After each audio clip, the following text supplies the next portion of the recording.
যে জিনিসটি বলার জন্য আমি কথাটি বলছি, আজকেই হেলথ রিলেটেড কোনো অর্গানাইজেশনে আমি ডাক্তার হিসাবে প্রথম এই আপনাদের উদ্দেশ্যে বক্তব্য রাখতেছি।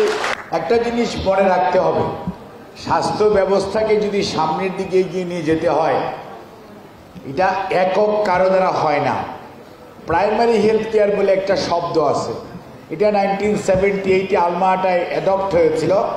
আলমাটা ডিক্লারেশন সারা পৃথিবীর মানে WHO-এর একটা কনভেনশন হয়েছে। সেখানে প্রাইমারি হেলথ কেয়ারের সংজ্ঞাটার মধ্যে হচ্ছে yes, physician is the leader, মানে ডাক্তার নেতৃত্ব দিবে, কিন্তু তার সাথে এটা টিম অফ ওয়ার্কার থাকবে। সে একজন ক্লিনারও থাকতে পারবে, ফার্মাসিস্টও থাকবে, মেডিকেল টেকনোলজিস্টও থাকবে, অর্থাৎ সাপোর্ট সার্ভিসের লোকজন, নার্সিংয়ের লোক থাকবে।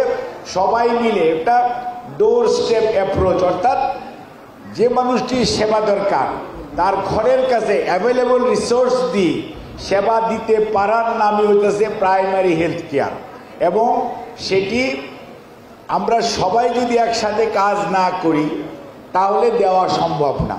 একজন ডাক্তারের পক্ষে সেবা দেওয়া সম্ভব না, একজন নার্সের পক্ষে সেবা দেওয়া সম্ভব না, একজন টেকনোলজিস্ট, একজন ফার্মাসিস্ট এককভাবে কারো পক্ষে সেবা দেওয়া সম্ভব না। সেবা দিতে হলে একটা গুণগত মান সম্পন্ন যদি আপনি সেবা দিতে চান, then you need to have a team. একটা টিম থাকতে হবে এবং টিমের সবার যে রেসপেক্ট, তার ইন্ডিভিজুয়াল রেসপেক্ট, প্রত্যেক মানুষের সম্মান বোধ আছে। প্রত্যেক সমাজের বিভিন্ন পর্যায়ের মানুষের সম্মান বোধ আছে, আমার যেমন আছে আপনাদেরও আছে। এই সম্মান বোধের প্রতি রেসপেক্ট থাকতে হবে। অর্থাৎ যেটি আপনারা বলেন কেরিয়ার প্ল্যানিং বলেন, অথবা এই যে গ্রেড করতেছেন, এগুলো সাংবাদিকরা এত বুঝতেছে না। কিন্তু বিষয়টা হচ্ছে যে আপনি ওই যে এক ভদ্রলোক বলল 27 বৎসর যাবৎ আছে, আমরাও বলতাম এক সময়, স্লোগান দিতাম, মেডিকেল অফিসার হিসেবে জন্ম, মেডিকেল অফিসার হিসেবে retirement, that was the day for the physician. এরকম ছিল। আজকে হয়তো চিকিৎসকের পদোন্নতির কিছু সুযোগ হয়েছে, তাও রাজনৈতিক বিবেচনায় অনেক ক্ষেত্রেই অনেকেই গত 17-18 বৎসরে সবচেয়ে বেশি ক্ষতিগ্রস্ত হয়েছে। কাজেই এখানে আমরা যদি হেলথকে পরনির্ভরশীল না রাখতে চাই, যদি আমাদের দেশ থেকে রুগীর বাইরে যাওয়া বন্ধ করতে চাই, তাহলে আমাদের সরকারি এবং বেসরকারি উভয় সেক্টরেই আমাদের গুণগত মান আরও উন্নত করতে হবে।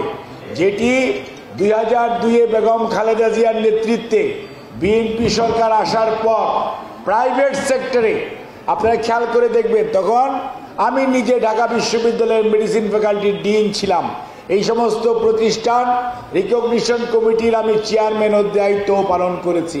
ওই সময়ই প্রাইভেট সেক্টরে এই যে যত ইনস্টিটিউট অফ হেলথ টেকনোলজি দেখেন, আজকে নার্সিং কলেজ দেখেন, আজকে মেডিকেল অ্যাসিস্ট্যান্টদের পড়াশোনার জন্য দেখেন, অর্থাৎ প্রাইভেট সেক্টরে ডেভেলপমেন্ট এবং প্রাইভেট ডাক্তারদের পড়াশোনার কোনো সুযোগই ছিল না, উচ্চ শিক্ষার কোনো সুযোগ ছিল না।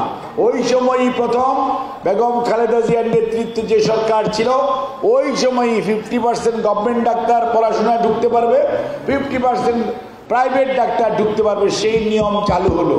যার জন্য আজকে প্রাইভেট সেক্টরে এত মেডিকেল ডেন্টাল কলেজ বা ভালো ভালো হাসপাতাল হওয়ার পরে তারা যে বিশেষজ্ঞ চিকিৎসক পাচ্ছে, সেইটি কিন্তু 2002-এর সেই যুগান্তকারী পদক্ষেপের কারণেই আজকে আপনি কিছু মানুষ পাচ্ছেন